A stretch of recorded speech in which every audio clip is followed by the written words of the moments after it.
go. What's up, guys? Happy New Year to every single one of you guys, and thank you so much for following us, and thank you so much for also being supportive on every single platform that we do have. This is the first Monday of the year, and we are back with our Martin Mondays motivation.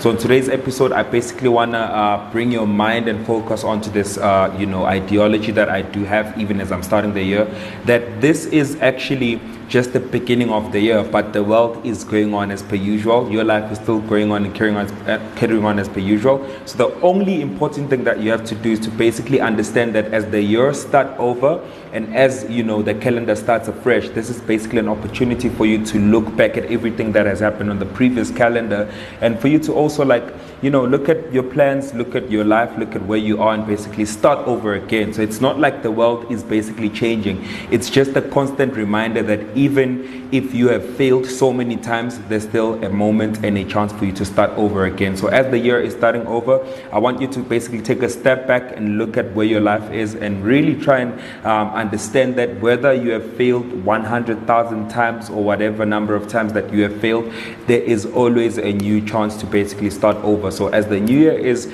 obviously starting, I want you to obviously reset the goals that you have, restructure every single plan that you have had in the previous year, look at where you failed, and look at obviously where you obviously won, and take those, combine them together, and start over again in the new year. You can still make it even in this coming year. You can still become the greatest person that you want to become even in this new year. And as the year is starting, I want to say to you, do not give up, keep pushing, and there is literally no substitute for hard work, and anything is basically possible. From me, Dr. Martin, to you, Happy New Year, and let's kill the year. Peace out.